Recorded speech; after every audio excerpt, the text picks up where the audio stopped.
आइए बच्चों, आज कक्षा 9 की गणित भाग 1 में एक वृत्त का चैप्टर आपके लिए लेके आए हैं, जिसमें आपको सबसे पहले वृत्त के बारे में जानना। वृत्त होता क्या है, कहते किसे हैं वृत्त। वृत्त की इंग्लिश यहाँ देखिए लिखे हैं हम कि सर्किल। सर्किल किसे कहते हैं आपको ये जानना है।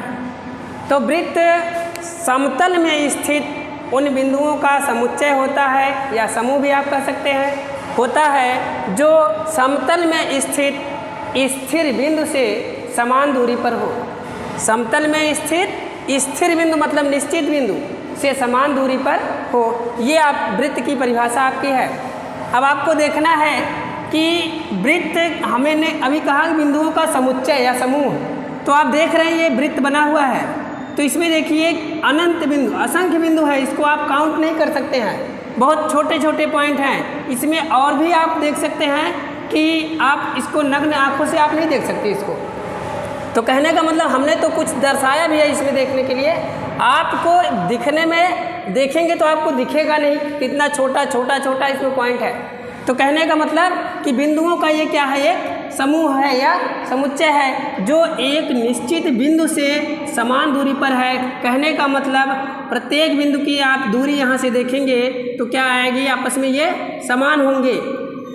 चाहे जिस बिंदु को आप लेंगे, इस स्थिर बिंदु या निश्चित बिंदु से क्या होगी, ये दूरी समान होगी। तो कहने का मतलब वृत्त की परिभाषा जो है, वृत्त समतल में स्थित उन बिंदुओं का समूह या समुच्चय होता है जो समतल में स्थित निश्चित या स्थिर बिंदु से समान दूरी पर हो। तो चलिए कुछ वृत्त से संबंधित कुछ महत्वपूर्ण पॉइंट पर हम चर्चा कर लें। वृत्त का केंद्र, केंद्र आप देखिए, केंद्र को कहते हैं सेंटर। सेंटर सेंटर होता क्या है, इसी फिगर के हिसाब से आप समझ लीजिए कि वृत्त में हमने क्या कहा था, एक निश्चित या स्थिर बिंदु। निश्चित या स्थिर बिंदु ही क्या है, वृत्त का केंद्र कहलाता है। तो वृत्त का केंद्र की परिभाषा आपसे अगर पूछा जाए तो आप क्या बताएंगे, वृत्त में स्थिर बिंदु ही वृत्त का केंद्र होता है। इसी से संबंधित हम चलते हैं। मान लीजिए कि ये परिमाप या परिधि जो बोला जाता है, बाहरी माप इसकी परिधि, परिधि क्या होती है, वृत्त की परिधि क्या होती है, इसको इंग्लिश में कहते हैं हम CIR, सर्कमफ्रेंस।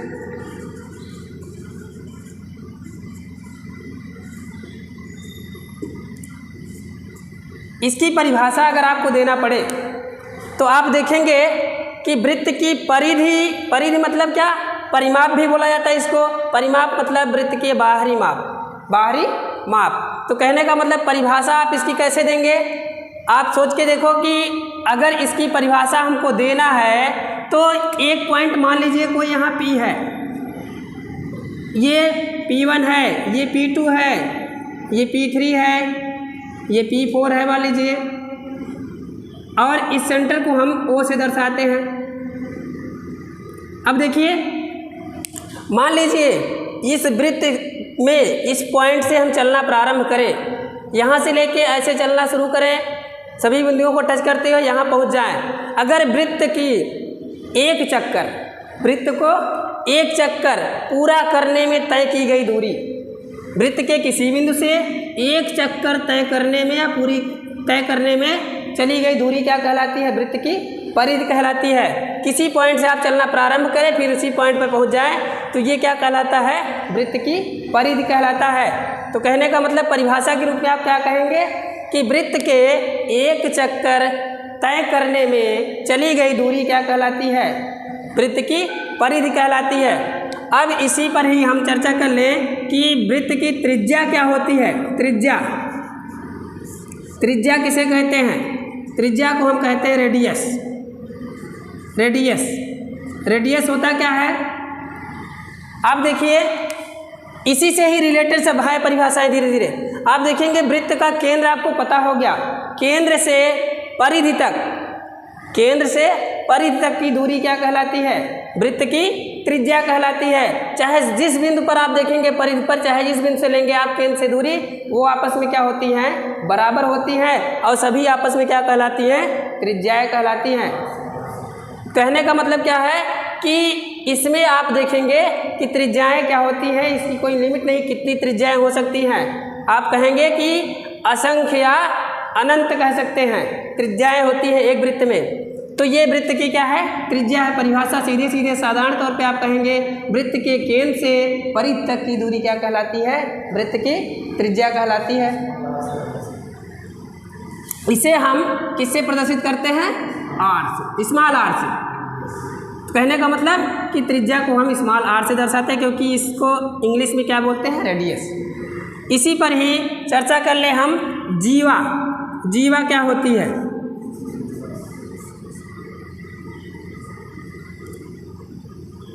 जीवा, इसको इंग्लिश कार्ड कहते तो हैं। आप इसकी परिभाषा आपको अगर देना हो जीवा, तो जीवा मान लीजिए यहाँ पे ना दिखा के आपको यहाँ से दिखाएं दूसरे फिगर से, हम यहाँ से आपको कि ये कोई वृत्त है।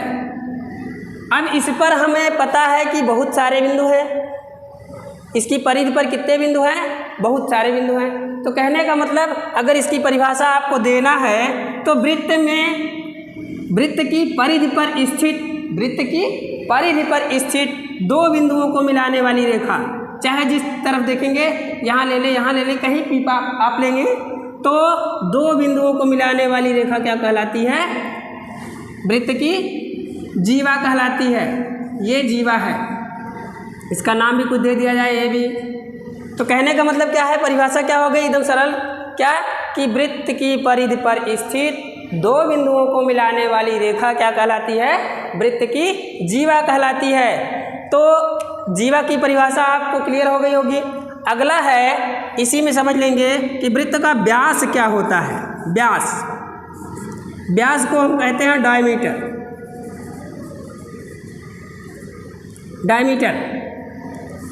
आप देखिए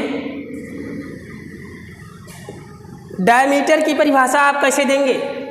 यहाँ पे आपने देखा था अभी कि त्रिज्या आपने जाना, केंद्र जाना, परिधि जाना और जीवा भी जान लिया।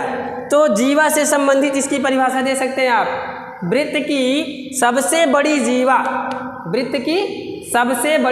जीवा क्या होती है? वृत्त का व्यास कहलाती है। एक परिभाषा तो ये दे सकते हैं आप, वृत्त की सबसे बड़ी जीवा, और सबसे बड़ी जीवा कहाँ होती है? केंद्र से होकर जाने वाली जो जीवा होती है वो वृत्त का क्या कहलाती है?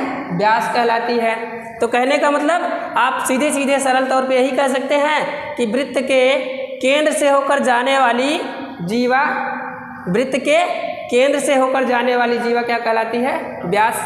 तो अब आप देखेंगे कि इसको दूसरे शब्दों में भी कह सकते हैं, त्रिज्या से संबंधित क्या कह सकते हैं? त्रिज्या का 2 गुना क्या होता है? व्यास भी होता है। ये परिभाषा आपको हो गई। कहने का मतलब व्यास हो गया, जीवा हो गई, त्रिज्या हो गई, परिधि हो गई और केंद्र हो गया, वृत्त की परिभाषा हो गई। इसके आगे जो है अभी आपको वृत्त के व्यास और त्रिज्या में संबंध देखिए। वृत्त का व्यास बराबर होता है, वृत्त का व्यास बराबर 2 गुणे त्रिज्या, त्रिज्या का 2 गुना। इसी को लिख सकते हैं आप 2r, त्रिज्या को r से दर्शाते हैं 2r। यहीं पे देखिए इसी को ही ये d होता है व्यास, एक ये बन गया। यहाँ से लेकर लिखना चाहे वृत्त की त्रिज्या बराबर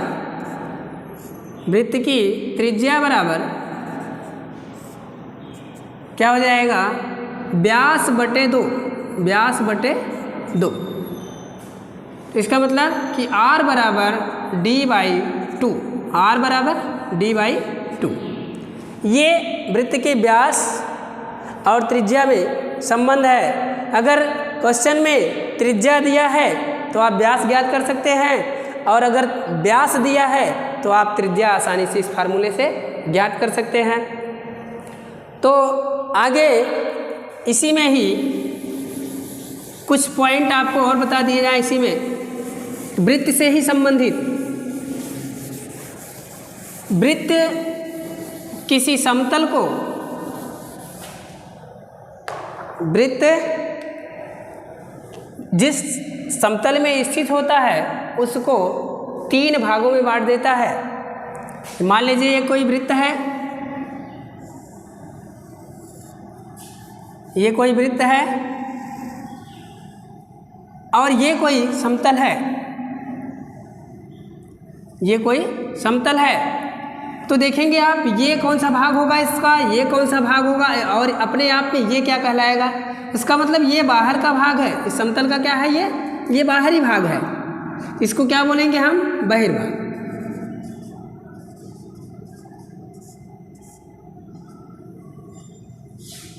ये क्या है, अंदर का भाग है।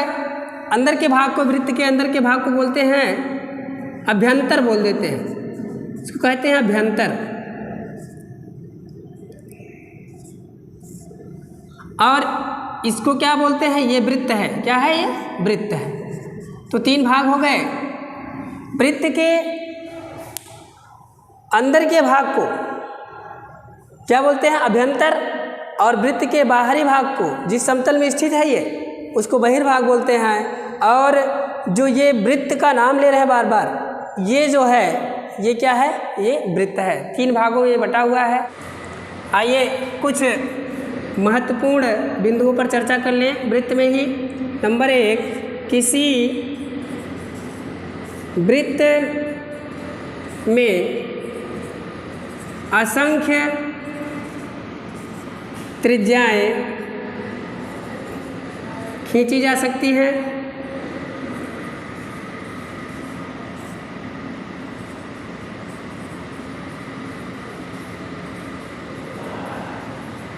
दूसरा पॉइंट है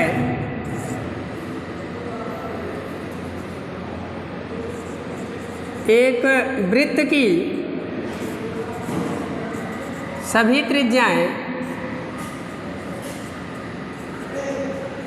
त्रिज्याएं समान लंबाई की होती हैं, समान लंबाई की होती हैं।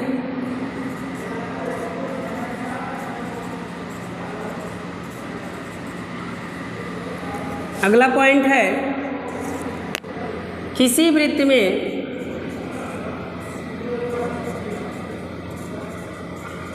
असंख्य जीवाएं खींची जा सकती हैं।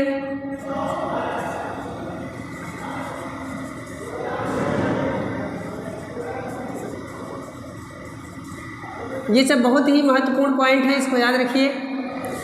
चौथा है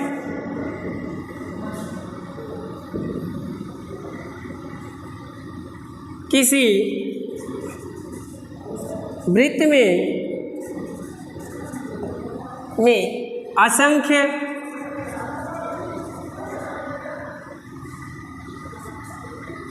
असंख्य व्यास खींचे जा सकते हैं।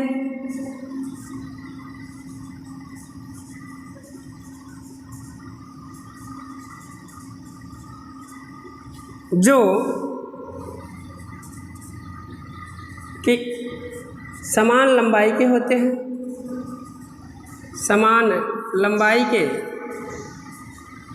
होते हैं। 5वां पॉइंट है किसी वृत्त की जीवाएं, सभी जीवाएं समान लंबाई की नहीं होती हैं।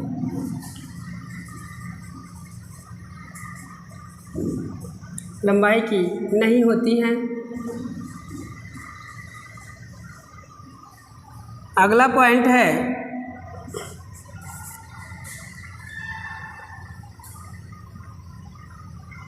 वृत्त की त्रिज्या को R से तथा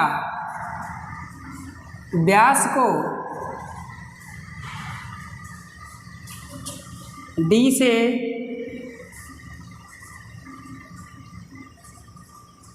तथा केंद्र को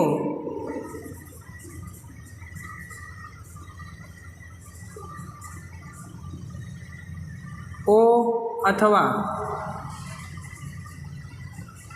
सी से प्रदर्शित करते हैं।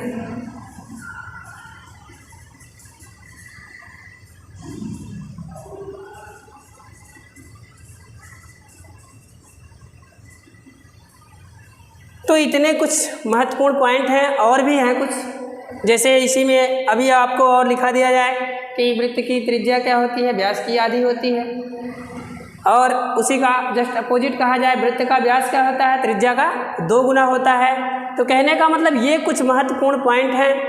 और वृत्त में केवल और केवल एक ही केंद्र होता है, किसी वृत्त में केवल और केवल एक केंद्र होता है। तो ये सब महत्वपूर्ण पॉइंट हैं। तो आज के वीडियो में बस इतना ही। अगले वीडियो में आपको फिर आगे कुछ इसके बारे में और चर्चा किया जाएगा। तब तक के लिए धन्यवाद।